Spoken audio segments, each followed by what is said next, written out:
Hello, and welcome to Are You Karate Kidding Me?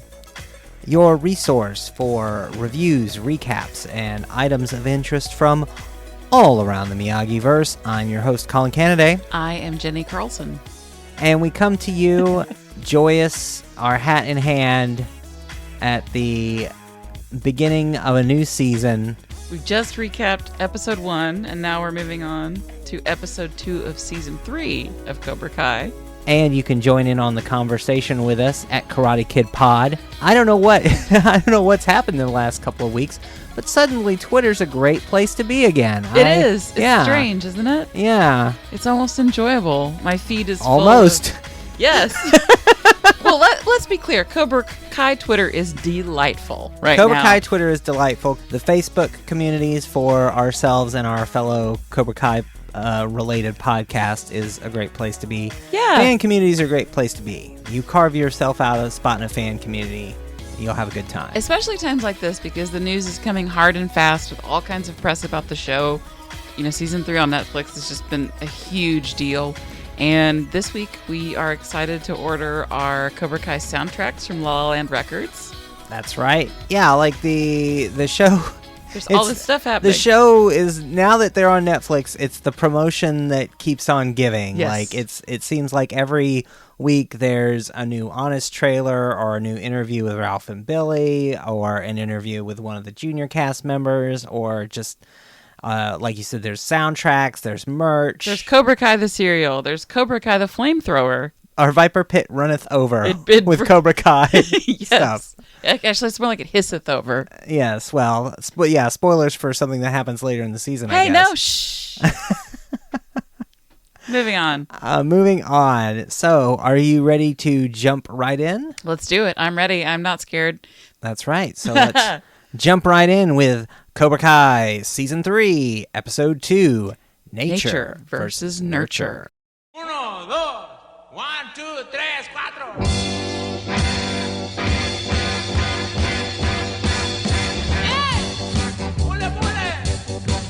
That Netflix logo.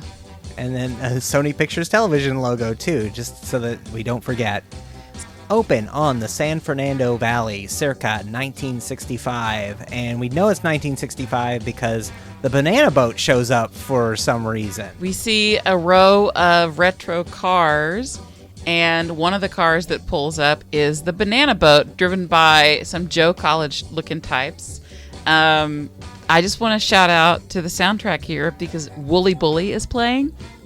That's right. To the strains of Wooly Bully are these new characters exit the car. Wait, but let me say one more thing about Wooly Bully. So this is the second greatest use of Wooly Bully to establish a time period ever. The first, the honor goes to Splash. Do you think this might be a Easter egg to Splash? I would hope so. I would hope so too. I think we're all on the same page, and this guy is clearly the same kind of person as John Candy's character was in that scene in Splash, which is the guy who drops money on the ground to look up women's skirts. Something of that nature, certainly. This Joe College dude pulls up with his pal and his gal pal getting out of the car, and at this point when watching this, I went, oh my god, that's Jesse Cove. That is indeed Jesse Cove hopping out of the car. The son of Martin Cove, a.k.a. John Kreese. So these new interesting characters enter this Greasy Spoon Diner. Jesse Cove, who at this point I assumed was Kreese, elbows a mild-mannered looking kid who's sweeping the floor. He sets out stuff on the table for them, and the girlfriend, who we will know as Betsy, looks at the kid and says thank you, and David, her bully boyfriend, gives her a guff for being nice to him and says that he's a freak, and they're gossiping. He's the one whose mom killed herself. Explains why he's such a freak. Stop that. So some mental illness shaming. But these Wooly Bullies are interrupted when a Vietnam recruiter by the name of Marshall shows up at their table. And says it's amazing what you can become with a little bit of direction. They give him some lip service to giving it serious thought. There's no system for which that they'll be involuntarily pressed into going to Vietnam without... You're saying they're not being drafted yet. That's right. There's no draft in effect yet. Oh, yeah. When did the draft go into effect? This is strange. Wouldn't they all have a number by this point? 1965? I don't think so. Draft wasn't until 70s, was it? No, the draft came much earlier than that. Is this a case for Wikipedia? You better look that up. All right.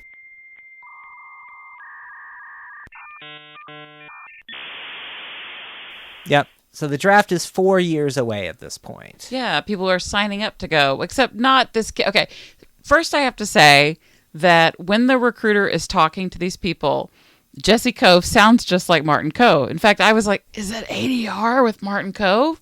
Can it, Betsy?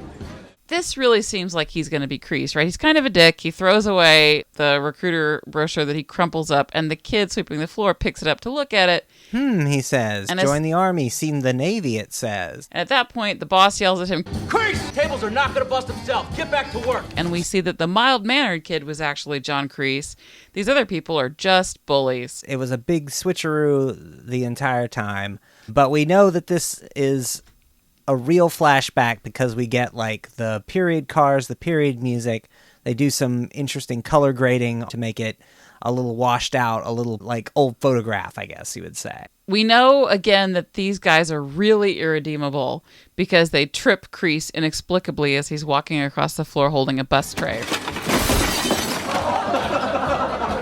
In a way, it's a throwback or a callback to when Daniel got tripped and had spaghetti spilled all over him in The Karate Kid. So Kreese is an underdog, is what the show is telling us. And the bully's girlfriend is very upset about this. And as this scene is unfolding, we hear a voiceover Weakness is unacceptable. with John Kreese today saying, You lost soldiers, and you lost the battle. But you will not lose again. We then fade to present day Cobra Kai, and Kreese is demagoguing to the kids.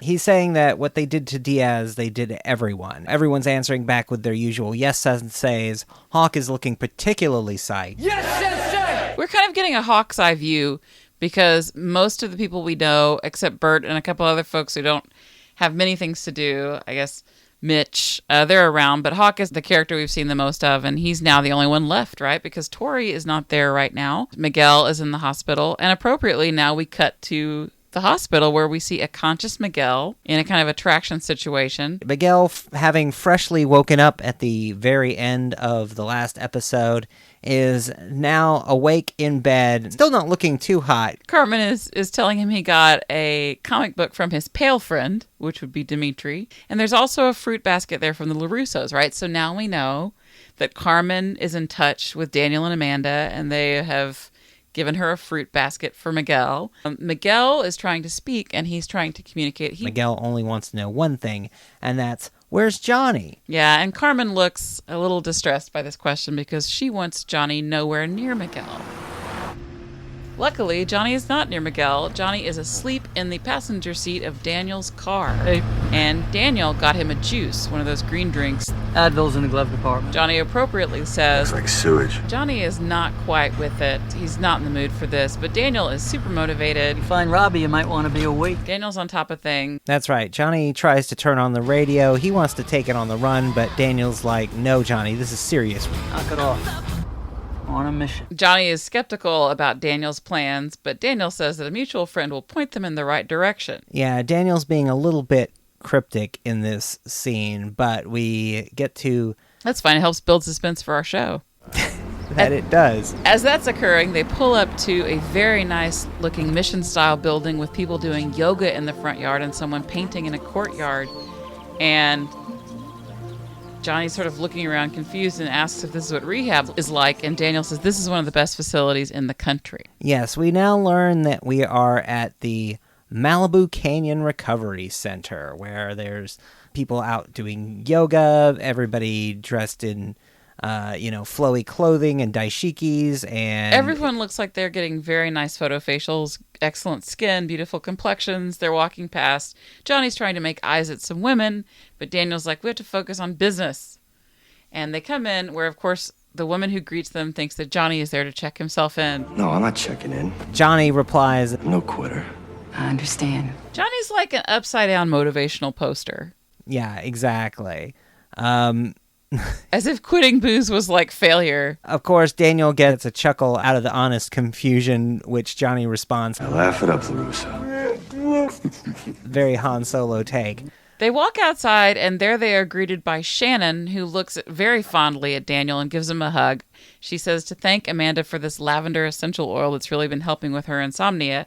And Johnny looks on like, what is going on, as Daniel asks Shannon if she's still going to the Kudos and Concerns meeting. Looks like we've got Diora Baird back as Shannon. And yeah, it turns out Shannon is on a real good terms with the LaRussos at this point. She says she wasn't expecting to see Johnny and Daniel together. And Johnny says, whatever it takes to find our son, in a scene that's blocked just to show Robbie's two dads standing together. It's a real My Two Dads situation.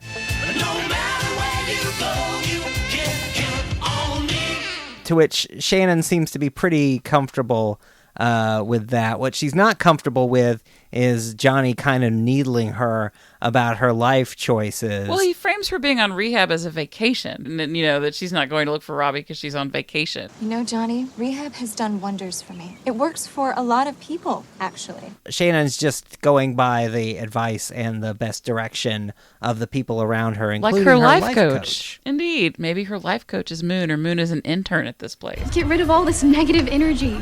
Clear your chakras and have some fun.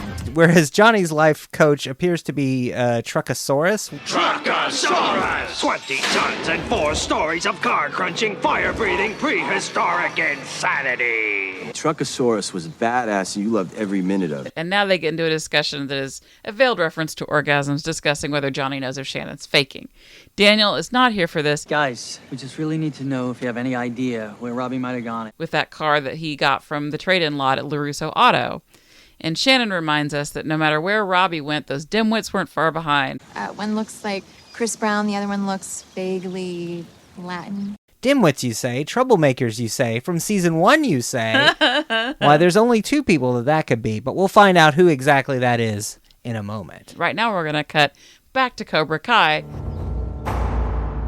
where the kids are sparring, waiting on Kreese. Oh, we've got Hawk, obviously. We've got Bert. We got some of the assorted other ne'er-do-wells who stuck around after the big fracas. Now, there's no such thing as a bad student. There's just a bad teacher, Colin. Fair. It remains to be seen who the true... But my point is, these kids are the diehards, the ones that stuck around at the big fracas at the end of season 2. That's true. Kreese emerges from his office with an object lesson in the form of a hamster. He says that he's got a friend he'd like them to meet, and Bert wants to know what the little guy's name is, and Kreese lets him name him. Bert, what do you think?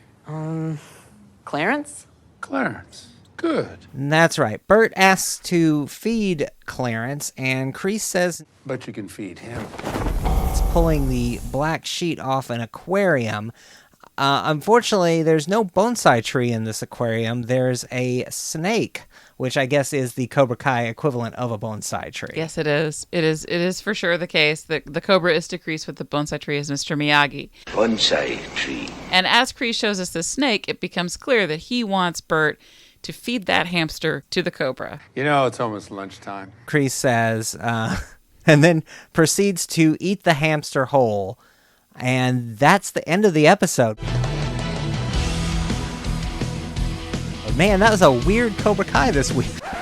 Well, anyway, Kreese is trying to convince Bert to throw the hamster in, and Bert walks up. This is really good work here by Owen Morgan. You can hear Clarence making little desperate squeaks. Just a reminder, everyone, no hamsters were harmed in the making of this show, probably? Probably. No, that's clearly an audio animatronic snake, but it's a very good one. Spared no expense. Hawk is looking on intently as Bert hesitates to feed Clarence to the Cobra, and Kreese says he understands because... It's okay to object. Who else objects? And of course, that's a reference to conscientious objection in Vietnam, right? Kreese says, Get out! What? I said out! they're all kicked off the team, and now he becomes a little more vehement, telling them to get out. That's right. Yeah, Kreese has a very interesting idea of a hamster dance.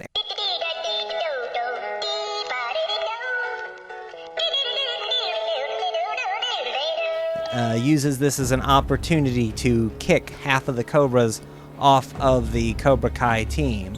Hawk looks on in surprise and in concern as Kreese drops that little hamster into the snake aquarium. And then we do a smash cut to Kreese chopping the ends off a new cigar in his office. The first of a couple of interesting cuts in this episode. Hawk walks in, and this is such an interesting, like, distorted funhouse mirror version of Miguel talking to Johnny in the office. Hawk wants to know if this is a good time to be making cuts to the team. A fair question. Hawk understands the need for new recruits, and Kreese replies, "But we will, in due time. But first, we're going to need to strengthen our core." Yeah, they're doing addition by subtraction. They need to pair off the weakness, as Kreese explains, and then bring on a new champion. Because with Miguel out, they need someone who can win next time. It's very interesting and speaks a lot to Kreese's coaching style that he's not implying that it's Hawk who would be the obvious, like, new lead contender here. Yeah, he's enlisting Hawk as a partner in this, but it's clear that Hawk isn't the guy that he's settling on. Hawk's position is a little less stable. Yeah, no one's stable in Cobra Kai. Speaking of people who are fundamentally unstable, we then cut to Tori. Who's cutting a sandwich. Who's also cutting a sandwich. Yes. Many cuts. Yes, exactly. We cut to Tori, who's cutting a sandwich at her apartment. We see that the sandwich is actually for her mom, seen off frame in the other room. Yeah, her little brother delivers the sandwich, and so we see that she's got a mom who looks to be sick in bed. She's got a little brother. She's very concerned. Yeah, it's very interesting. This is the first time we see Tori in her home environment. Like, every other time we've seen her up until now, it's been either in Cobra Kai or threatening someone. But like every other karate underdog, she also lives in a pretty rundown apartment complex. This one has some plants that Mr. Miyagi would really love in the courtyard. And she's coming out to take out the trash where she runs into her smarmy-looking super. Oh, God, this guy. This is really a standard character test in the Miyagi-verse, right? How people deal with leaky faucets through the super-renter relationship. Because Tori tells him he hasn't fixed the leak yet, and he's like, I'm not going to. My job to cash rent checks. If I can't do my job, then you can't live here. And he says that caretaker thing is the only reason you're not in juvie. Tori is in a lot more trouble than, say, Sam is. It's just that she's the only person holding her family together. And just to drive home that this super is a misogynist scumbag, he refers to the giant brawl. I know if I had some mud and an inflatable pool, I could have sold tickets. That boy you two fought over would have sat front and center. Don't talk about him. It's disgusting. And basically makes advances toward her that imply that he will take other payments instead of rent. It's gross. It's super gross. Of course, she grabs him in a wrist lock. I bet you wouldn't sound like a man if I broke your wrist. And he relents for now. One thing I will say is that when he is being a jerk to her, her reaction about the catfight comment reveals that she still cares about Miguel. So even though, Tori is willing to wail on this guy, she's not mad at Miguel for anything that might have happened with Miguel and Sam. Unfortunately, Tori is able to defend herself, and that kind of diffuses his threat. Like, I feel like there's a very fine line for a part like this to where it's like, he practically plays it as a cartoon, and that coupled with the fact that Tori can clearly defend herself against this guy definitely defangs him a little bit, but he's just threatening enough to make you worry, and that's enough. Exactly.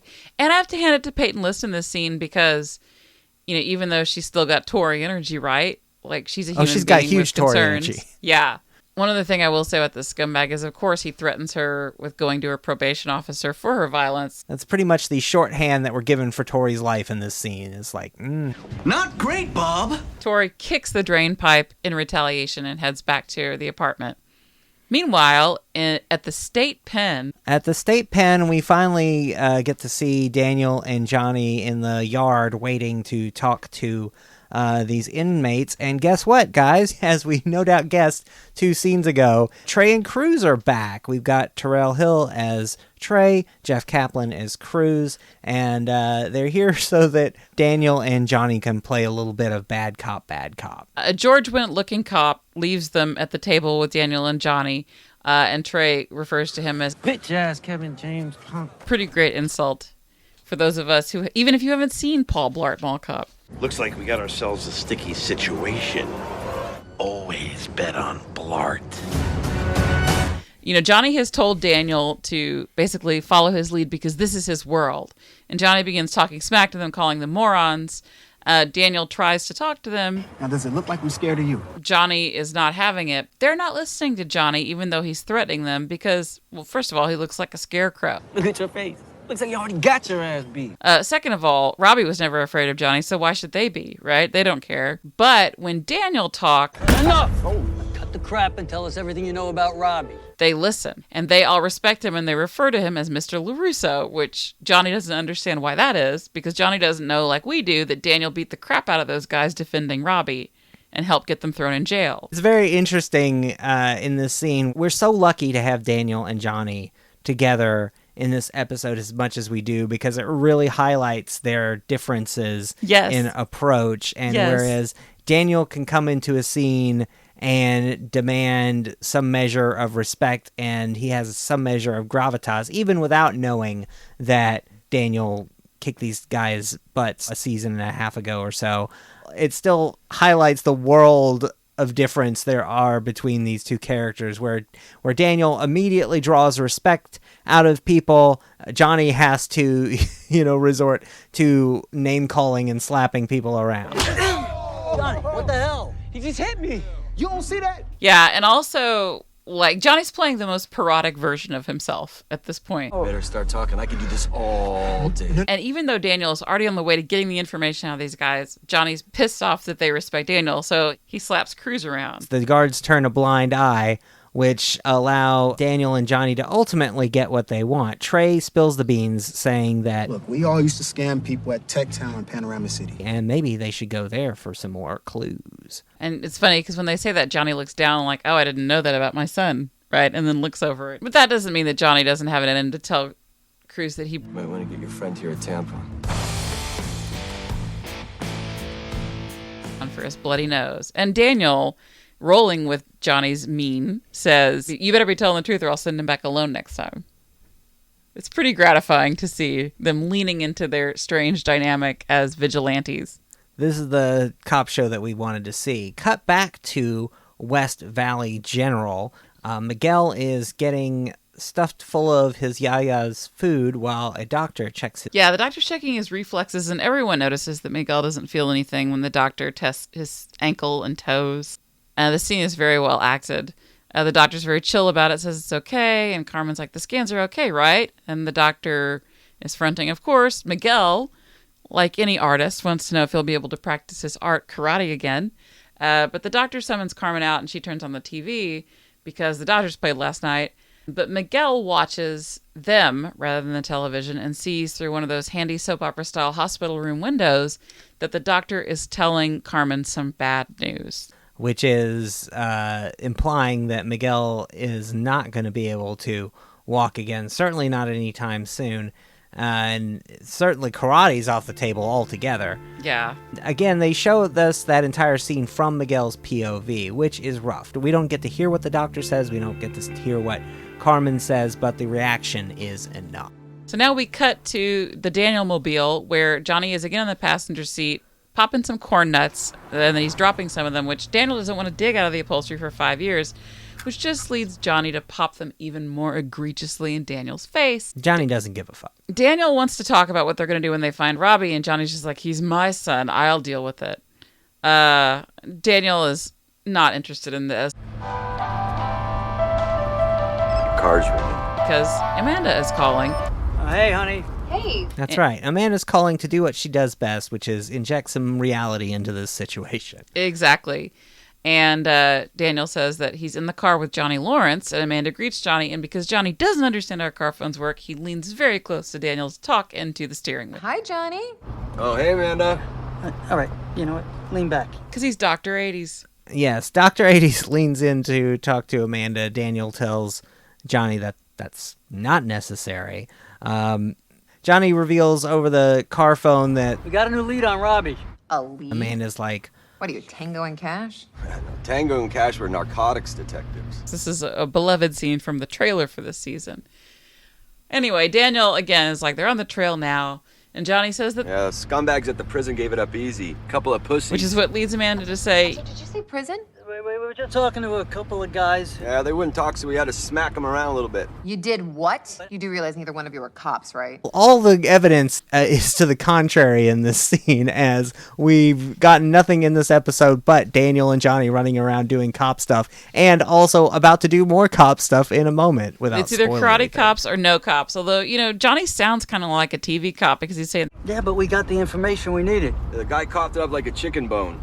That's right, karate cops. Last year, you shared their glory, felt their pain. But nothing will prepare you for the new season on ABC Tuesday. Viewer discretion advised. So Amanda says she's against it, and we learn a little bit more about Daniel's mentality here, right? He's saying that We just need to find him before the police do, okay? I don't want this kid's life to get destroyed if I can help it. I know, Daniel. Just be careful. It's really interesting. Like, Daniel and Amanda are doing so much of the adult discussion, and Johnny is just like completely checked out.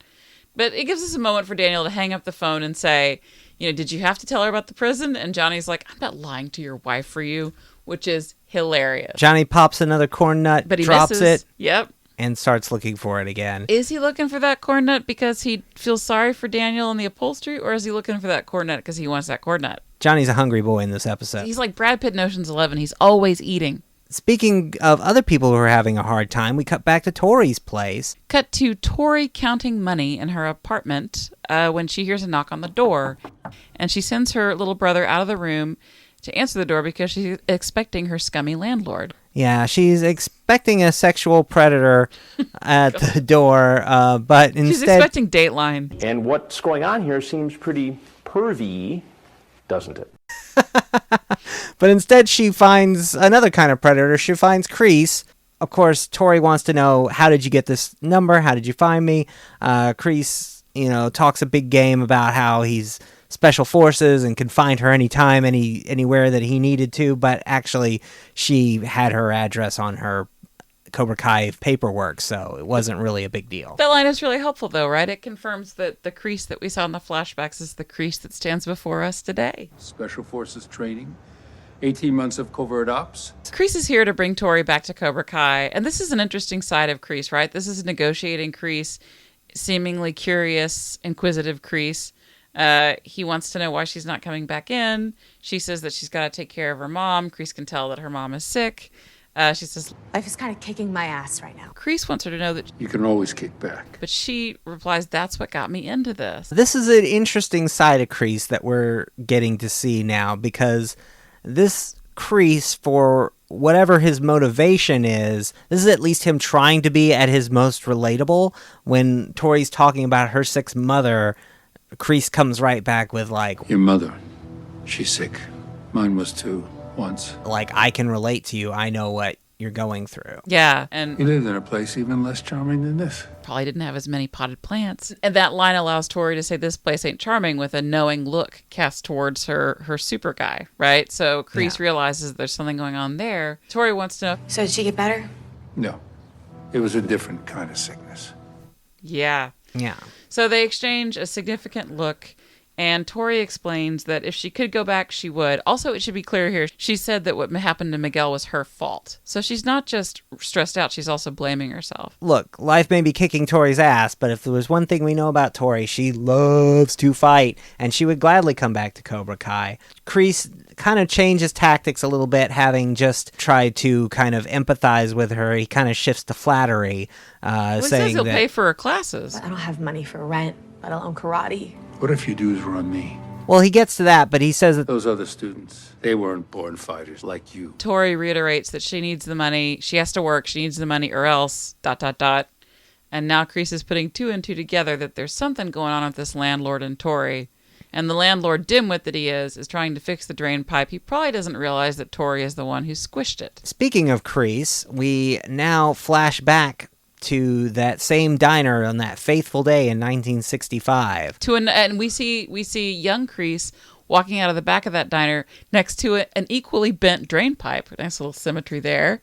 Kreese is taking out the trash just like Tori was in a previous episode when he sees the bully David yelling at Betsy, his nice girlfriend, slapping her around as his toady looks on. And the catalyst appears to be male jealousy, David spouting some nonsense about making eyes at somebody else in the diner, presumably Kreese, but it could be anybody. It's just an excuse for him to, go off. We've always known that jealousy was toxic in boyfriend-girlfriend relationships in the Miyagi-verse, but this is the first time we've seen it come to physical blows. Mm-hmm. And this sort of creates an even bigger big bad that then we can put the frame of this other violence into. We see Kreese trying to get the guy to back off, saying, didn't anyone ever teach you to keep your hands to yourself?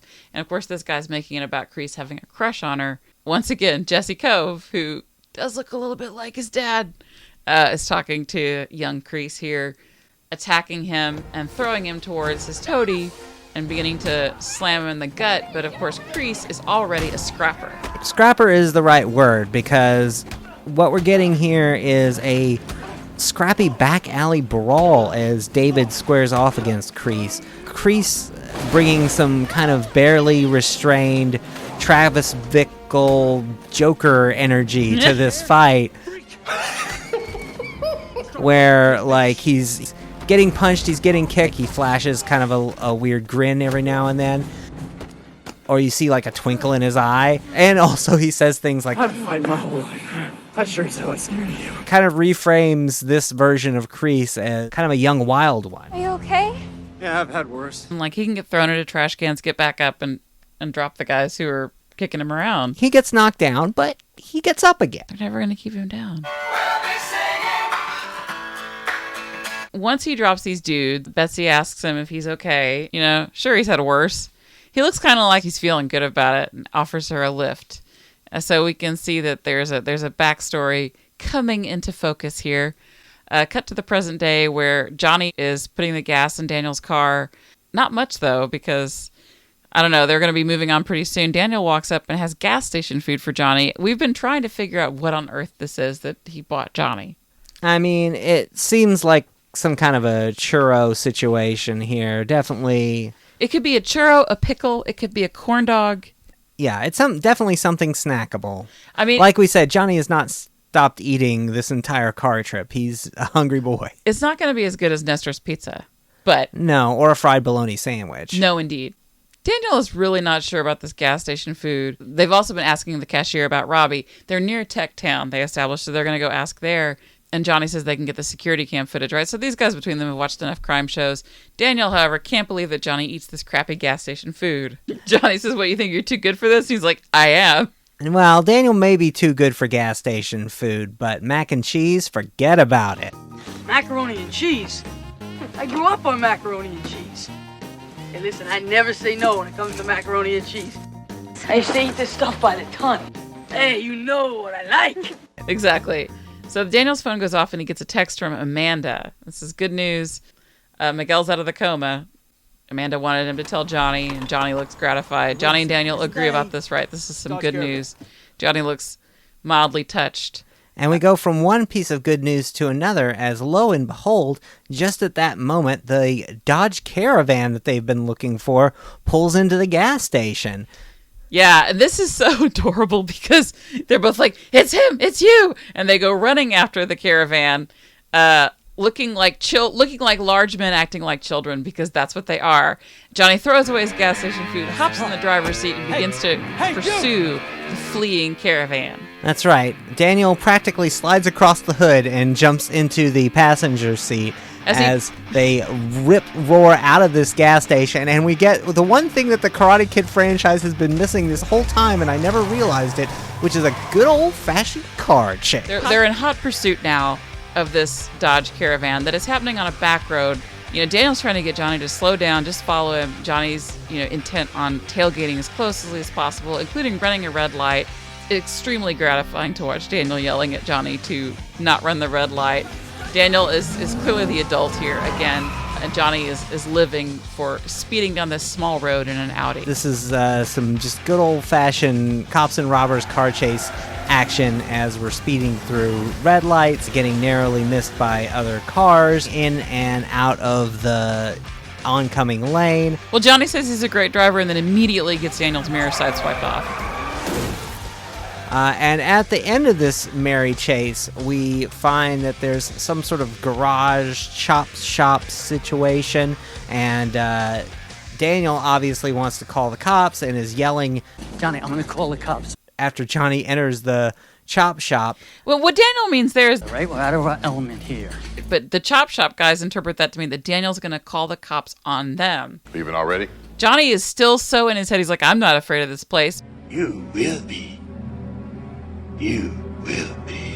But of course, at this point, Daniel's turning to go because he's over it, and all the chop shop dudes have encircled them. Okay, guys, let's talk about this, all right? Exactly. It turns out that there's some guys in this chop shop that are stuntmen, but they obviously look like they've done their time on Oz or Sons of Anarchy or one of those shows.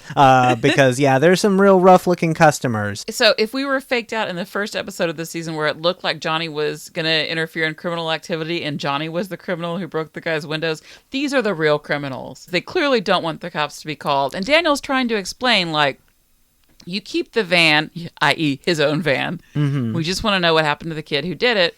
Daniel is in adorable Daniel mode. He's trying to talk his way out of it.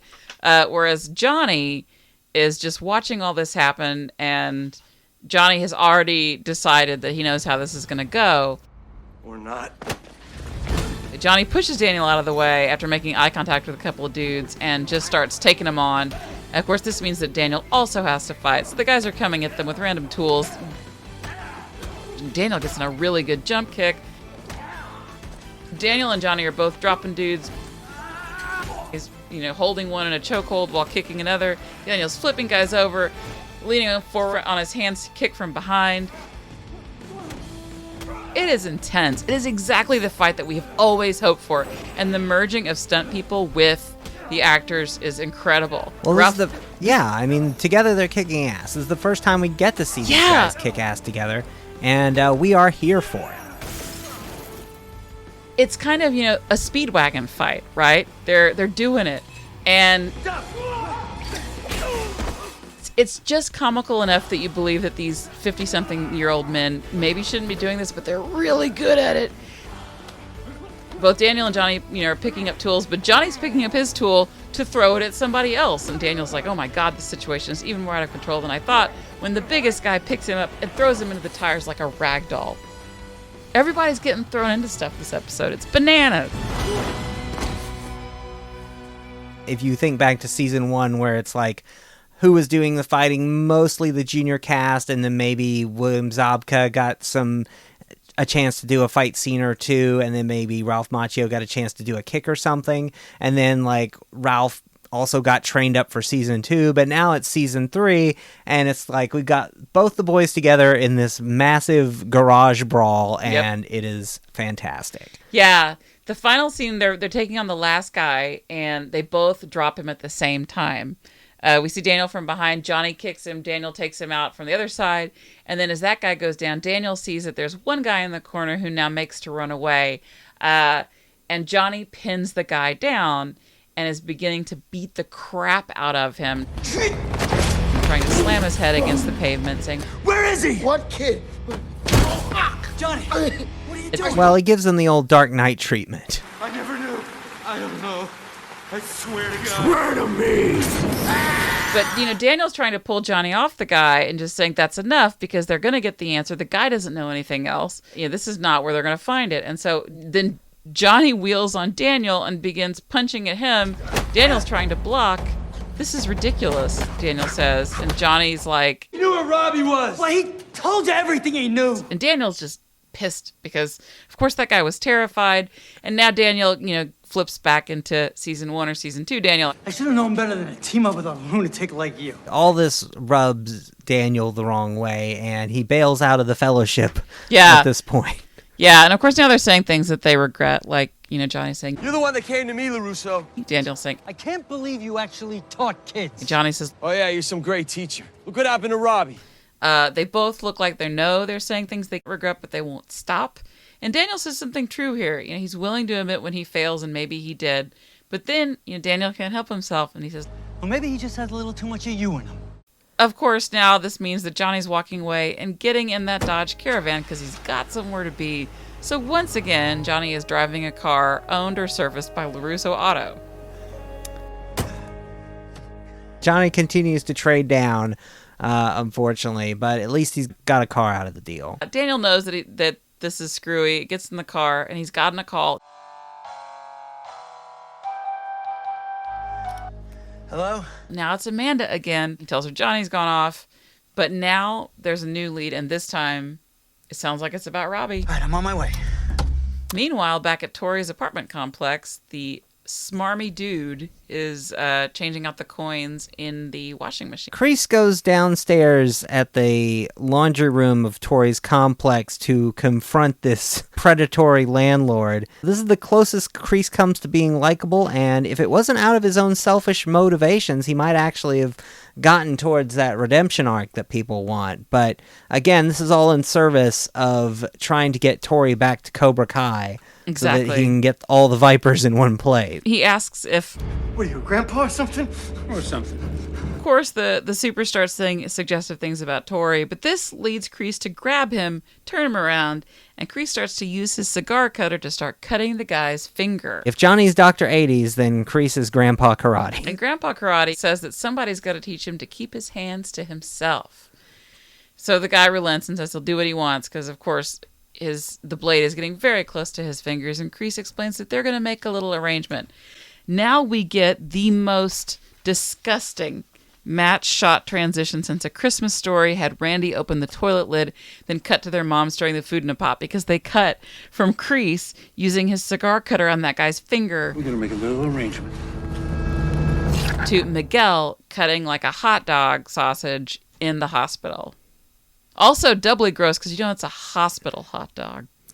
I mean, yeah, he's got a pretty gnarly looking hospital plate there, and he looks up to see Dr. 80s is back. Johnny has returned to the hospital now that he knows Miguel is awake, having washed out on his detective show with Daniel. He's come to join this doctor show with Miguel. Miguel wants to know what happened to Johnny's face because, again, Johnny looks like hell, and he explains, I got into a fight with a paper towel dispenser.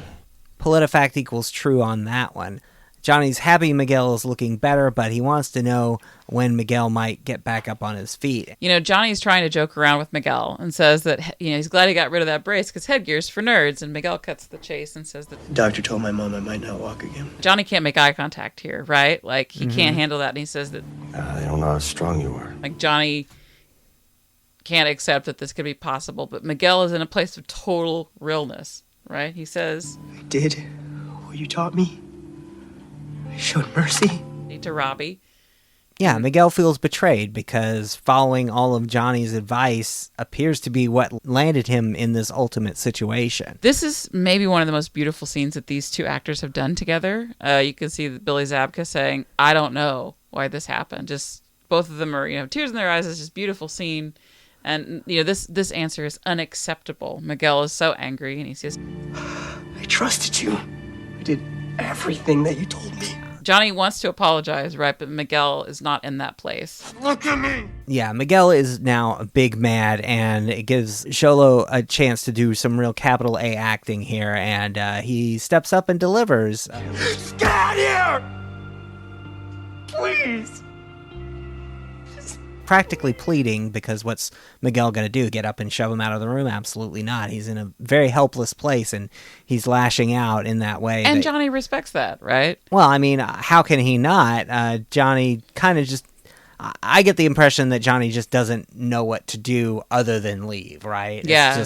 It's just one of those situations. But meanwhile, in another desperate situation, we see that Robbie has returned to Shannon. And Shannon is the one who called Amanda and Daniel.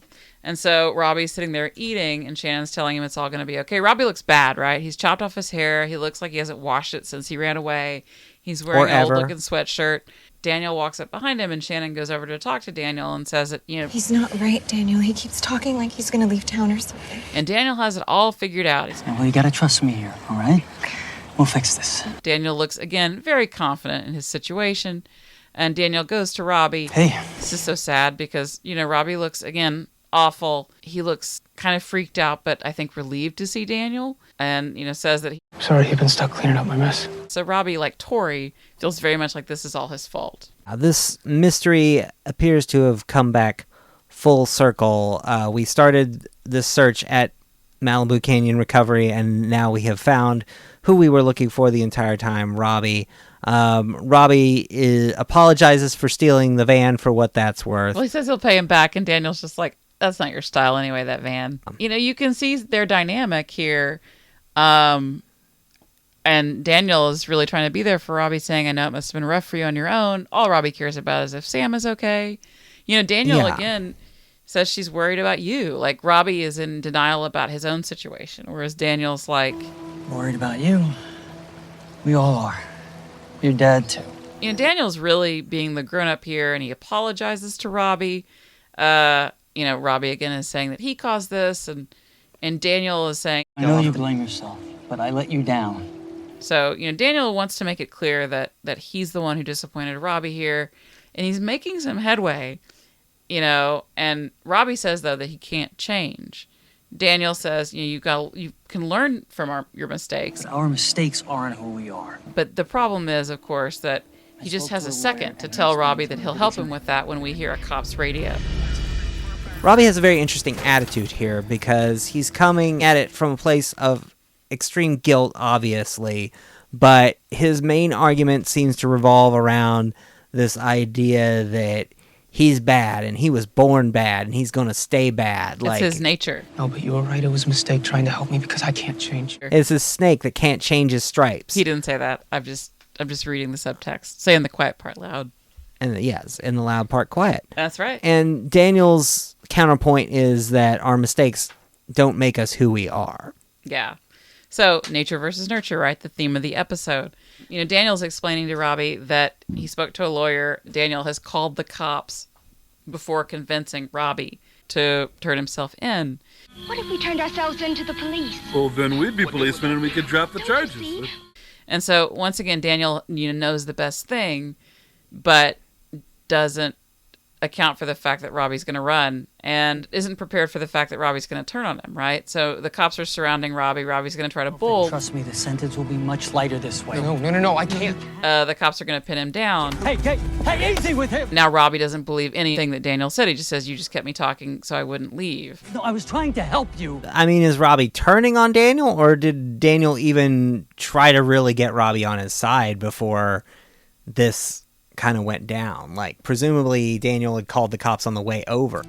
I will visit you every day, I promise. Don't bother. Yeah, he had. I mean, Daniel's face is just like, man, what a cluster. Daniel meant well, I have no doubt, but he was unprepared for how that would be, actually, to turn Robbie in. Meanwhile, back at the Cobra Kai dojo... We are only as strong as our weakest links. When we remove these links, this is what's left. One unit with one purpose, and in walks Tori. In walks Tori Nickel. Kreese started this episode with a big demagogue speech, and he's ending it with one when Tori arrives. Welcome back. Thanks. Informing Kreese that whatever issues she had back at Casa del Torre, they have been sorted. So she comes in, takes off her shoes, and they're going to all work on forward strikes. As Kreese continues... fall in, we've got work to do. Kreese's speech continues, and as he tells them... He says... There is no good. There is no bad. Only weak and strong. And the subtext is that you just look out for yourself. And as this monologue is happening, revealing his ethos, we see young Kreese getting on a bus to Vietnam. But no matter what, I'll wait for you. Promise you'll come back to me? Yeah, we're fading back one more time to 1965 as Kreese boards the bus to Vietnam. He tells his sweet Betsy that he promises he'll come back to her. Betsy Dollface. Kreese says, always remember what your enemies think. Your enemies think that they're doing what's right. They think they're the hero, and you're the villain. But now you know the truth. Because there's no good, there's no bad. Only weak or strong. This is an interesting ethos we're learning about here because, we knew this about Kreese. Now we see that there's no need for morals in this world. There's just dominance. For Kreese, yeah, absolutely. He's all about survival. What's he going to do to survive to the next day? And all of that revolves around shedding the weak and being strong no matter what. Shed weakness, show your strengths. And he says, if you do that, I promise you, you will be unstoppable. And that is Cobra Kai Season 3, Episode 2, Nature versus Nurture. So, Jenny, what did you think of this episode? Holy crap, this episode. This episode was kind of a hot mess in the sense that there's just so much information happening, but it is all part of the theme of nature versus nurture, right? So, like, I got it. Like, they're laying out with no subtlety whatsoever that this is the driving question of the show. Mm-hmm. And that fight with Johnny and Daniel was like the badass fight that we didn't know we were looking for. Well, like I said in the recap, it's the detective show that we didn't know that we wanted. Yeah, I mean, it's the buddy cop show that we've been wanting since Speedwagon. But like every aspect of Johnny and Daniel's team up was an absolute delight. Just extremely fun until, of course, it wasn't, which is how it always is with these characters, right? They come together, it's delightful, they make sweet music, and then like the Everly Brothers or Simon and Garfunkel, they must part again and go back to their respective corners. So that was great. I thought that was neat. I have a couple other issues that I'll talk about in a second, but what did you think of the episode? I agree. I think that there was a lot to kind of unpack. There was a lot to kind of catch us up. I mean, we're still dealing a lot with the fallout of the season 2 finale, and so there were a number of characters that we needed to kind of continue catching up on.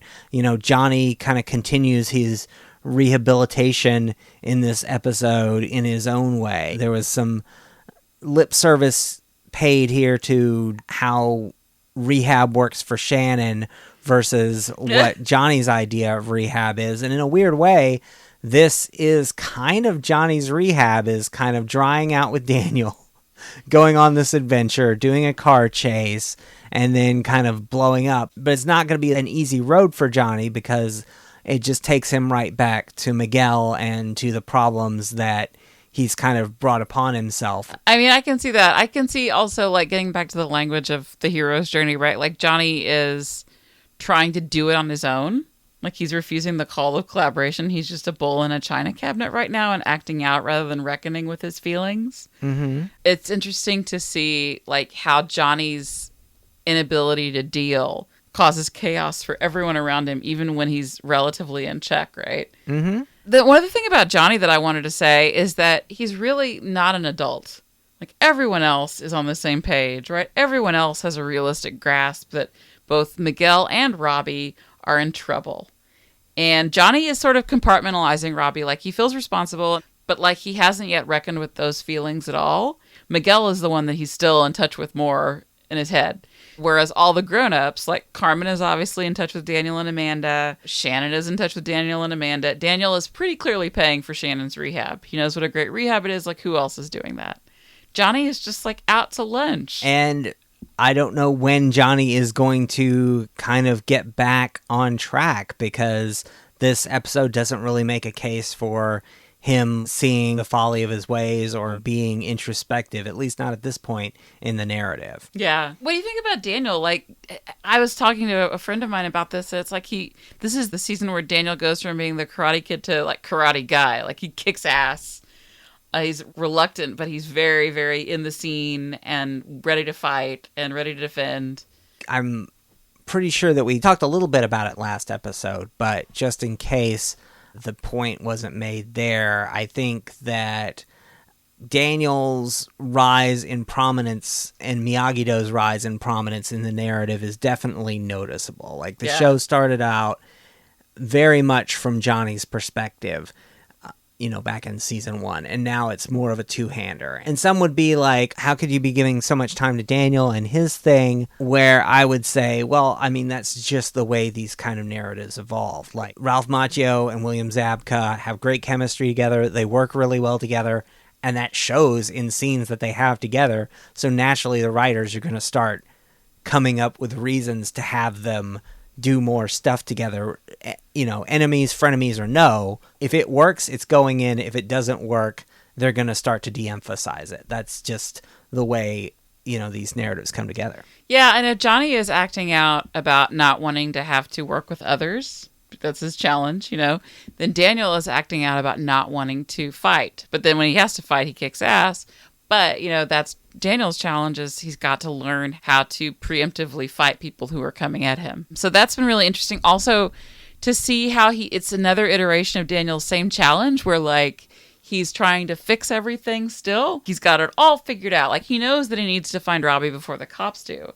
But he's also decided that he's going to be the one to turn Robbie in. And he didn't consult with Johnny about that. He didn't consult with Shannon about that. He didn't give himself adequate time to warn Robbie before the cops showed up. No. And yeah, I think that's a very important point. Daniel, on the surface, may seem that he has more on the ball than Johnny, but he has a lot on his plate still. Speaking of somebody who has a lot on their plate, what about Miguel? He has hospital food on his plate. Yes, among other things. So many things. Number one, Xolo is a fantastic actor. Mm-hmm. And he and Billy Zabka together are quite the team. He really sells this storyline that is a soap opera storyline with a Cobra Kai reality that is really gutting, predictable, but no less gutting because of the way he acts it. Of course, at this point, none of us, I think, thought he was really going to lose the use of his legs, but they were smart to show it from his point of view because he doesn't know that. Mm-hmm. And that was really hard to see. Dire Straits also for Robbie. Robbie is one of the characters we did not catch up on in episode 1, and so this episode is all about finding Robbie and reconnecting with him and finding out what his ultimate fate is going to be. Aside from, a stray cutaway here and there, we don't really see Robbie kind of grapple with the fallout of what happened at the school. We just kind of take it as assumed just by seeing his state when they find him. We're still going to get a lot with Robbie this season, but we don't see those moments leading up to his ultimate recapture, and I think that's kind of telling in its own way. I think part of the deal with Robbie is that we see that he's just kind of in an abject state, right? So he has feelings about what's happened. He's blaming himself for everything. He might be processing things, but he's not really able to do that on his own. He was vulnerable, but the minute that Daniel turned him in, that vulnerability was just gone, and you could see evil Robbie's face come back, right? Season 1 Robbie. Yeah. Which is really hard to see. And of course, there's Tori. Yeah, speaking of someone without vulnerability, much like Kreese, the show seems to be trying to make a case for Tori in this episode where we're finally getting to see her home life. We've heard her give lip service to, how hard it is out there for Tori in previous episodes, but this is our first time actually seeing it. I have feelings about this Tori thing. Like, does it work better seeing it than having the character just tell us about it? It works better seeing it for me to believe that she's a real person. Mm-hmm. But I'm frustrated that her challenges are exactly what she told us they were. I mean, aside from the belief that violence is going to help her, which we see Tori always kind of having coming up, right? We don't see Tori having a complex duality in her character. We know that she cares about Miguel. We know that she's worried about her family, but we don't really see much more to Tori except for caring about these other people. Like, who is Tori? I mean, karate badass for sure, but like, who is she as a person? I'm not sure I know that. Except that I can empathize with her situation because she's, taking care of her family and is worried about them and will choose them over karate right now. I don't entirely know who she is yet.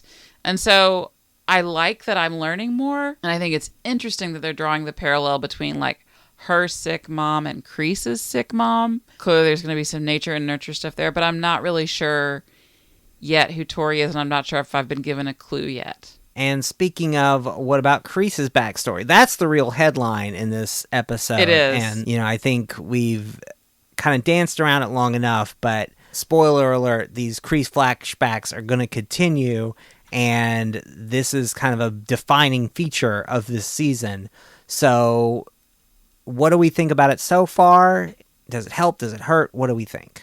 We know that in the original Karate Kid, Kreese was sort of a gloss for U.S. covert ops and extra legal violence in Asia and elsewhere. And that Mr. Miyagi was like the peaceful face of the American global presence, and the heroic one who was willing to serve even though his own family was being effectively eradicated because of the conditions that his wife was living in. Whereas Kreese was just doing these things and seemed like a bully. So now we're seeing that Kreese is going off to war to be a hero. We're seeing that Kreese was kind of Not like a shrimpy underdog, but like a kind of confident scrapper who is mild-mannered but also won't take shit, right? So we're learning a little bit more about what he was like before he became this hardened strength guy. Do they make us sympathize with Kreese, the flashbacks, or do they humanize him? I think is the big challenge that the show, that is the tightrope the show is walking. Because Kreese is always going to be, I think, the villain of this show. He's always going to be the antagonist, and I don't think he's going to change his ways unless it's like the very end of Lord Denethor and Lord of the Rings when he's like, oh my god, I'm on fire. I didn't mean to betray my son, but Kreese is not going to atone until the very, very end if he does. So I think the show at this point has humanized him more than it has made us sympathize with his philosophy. I think it's interesting that women are the primary catalysts for all of these men over and over and over again. Mm-hmm. With Tori, it's her family. With Sam, I don't know. Sam just doesn't like bullshit. That's some complexity there. Well, neither does Amanda. The apple does not fall far from the tree. Indeed not. Nor does Anthony. It's just that Anthony's bullshit is someone else's problem. Yes, indeed. Ha! But in this case with Kreese, right? Like, he's got a mom who killed herself. So either she had like the show seems to apply some sort of chemical depression, or that she has like Huntington's, like Woody Guthrie or something, right? It's implying that there's a history of mental illness in Kreese's family, which is an interesting kind of little parachute for Kreese. Like, oh, well, the rest of this violence could be mental illness. I'm not saying they're saying that, but it's interesting that like he has this sick mom that sort of sets up one tent pole of his identity. Mm-hmm. And then on the other hand, he has Betsy, right, who he chivalrously defends. I mean, I think that's a great point, and I would say that it is interesting that the show is defining these characters by their relationships with women. I would also say, in a weird way, that's kind of being true to formula. If you go back to original Karate Kid, like it was all about Allie, and Daniel's mom is essentially the catalyst for all of this, for moving to California in the first place. She wanted that job in computers. And she had it for a minute. Speaking of another character I miss, Randy Heller, who is only mentioned in this season but doesn't appear. This season's so packed with stuff, and like I said, we catch up with nearly every other major and minor character. Yeah, Randy Heller is one of the few exceptions. These flashbacks of Kreese as a young guy, the fake out with Jesse Cove, which is clearly a little game that the show is playing with the fans, saying, yeah, can you thought figure that was out which thing it's going to be? Yeah, I think that's an interesting idea that the show does. And I kind of do like it when narratives do that, when it's like, well, we're going to set up something that is obvious, but we're going to set it up in a novel way to kind of keep you guessing at least a little bit. Yeah. Yeah, I like that. It takes up a lot of real estate, though. Like you said, like it's going to be coming back over the season. And I think we can weigh in again on what these flashbacks do for the story and the expectations they set up for us for the future with regard to Kreese. One other thing I'd like to say is that it's interesting that this show has two classes of people, rich people and working class people. Either you live in the same kind of apartment complex in Reseda, or you live in a fancy house. You either get a nice house and a nice set on the Atlanta back lot, or you get a redressed version of Johnny's apartment. Exactly. But David the bully, played by Jesse Cove, is driving the banana boat, right? And people are like, oh my gosh, it's a banana boat. So maybe there's this insinuation that the banana boat belonged to the bully guy, and then Mr. Miyagi at some point got it off the bully, which leads me to wonder, like, is this like in Parasite, where they get the scholar's rock at the beginning of the movie, and it's like the cursed object that sends them down the path where all their resentments come to the surface. Is this supposed to explain why Kreese is fated to dislike Miyagi-Do? Because I refuse to believe that David and Miyagi had ever come into direct contact with each other. I think David either ditched the banana boat or sold it to somebody else, and Miyagi either picked it up at a junkyard and fixed it up or something of that nature. Entirely possible. And of course, as often is the case with Cobra Kai, I'm like, are they sending me a message, or is this just really good for their budget? And I think my guess is like it's a little bit of both. Like they know we're going to notice that car, so it's fun to show it to us. Yeah, I got to say, when the banana boat showed up at the beginning of the episode and the Chiron said San Fernando Valley 1965, I was like, oh, are we going to see young Miyagi? And I'm like, oh no. no. I know, that's what the one thing I was going to say is that I wish that they would show us young Miyagi if they're going to spend all this time on Kreese. And I know we're going to get these Okinawa scenes. And I know that Mr. Miyagi had a whole movie, but really, like, this is the Miyagi-verse. I agree. I think that the Kreese flashbacks could serve as something of a test balloon for doing more flashbacks in the future. And obviously, these were successful at what they set out to do. And so... yeah, I would be totally here for any additional flashbacks they want to give us next season, maybe contrasting, young Miyagi versus something Daniel has to learn. Yeah. Like, show us the other side of that coin, absolutely. Yep, for sure. Oh, and this reminds me that not a Miyagi versus Easter egg, but my other favorite Easter egg, which you pointed out, is that Truckosaurus is a Simpsons reference. That's right. Implying that Cobra Kai and The Simpsons is a shared universe, which I would be here for. I don't know how it would work. Well, yeah, so in some, right? Nature versus Nurture, a fun ride, Mm-hmm. very thematically interwoven, Mm-hmm. a lot of questions set up, a lot of calls to action sort of played with and refused. Exactly. And we'll see where things go from here. So my questions for the next episode are, what the hell is Hawk going to do now that he's kind of both an insider but not the main student at Cobra Kai? Mm-hmm. Right? What's going to happen when we see Sam again? What place is Johnny going to put all the feelings about what happened to Miguel and his unresolved issues with Robbie that he has completely not touched at all? And what about Daniel and Amanda? What's going to happen there? It's going to be interesting to see all that stuff as the episodes progress. And still plenty of runway left to explore that. Hopefully we won't see another hamster die. I somehow doubt it. Indeed. Yeah, so... that was a stunt hamster, right, Colin? Like, they didn't really kill that little we never rodent. saw explicitly what happened to the hamster. That wasn't even a real snake in the cage, so I think we're good. Yep. And on that note, was the snake real? I think was the the snake might snake have been real, real. or was the snake a puppet? Tell us at our Twitter account at Karate Kid Pod. There must be 10 videos on YouTube that already explain the answer to that question, and I'm not sure. Regardless, we could take this argument to social media. You can follow us on Facebook. You can listen to us on your podcatcher of choice. We're on Spotify. We're on Apple Podcasts. We're on Podbean. We're on Podbean. We're on Anchor. We're everywhere where you can find fine Cobra Kai content.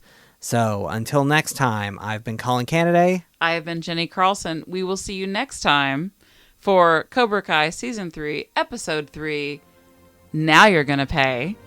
Oh, you'll pay. Don't think you won't pay. Until then, we'll see you around the Miyagi-verse. See you around the Miyagi-verse.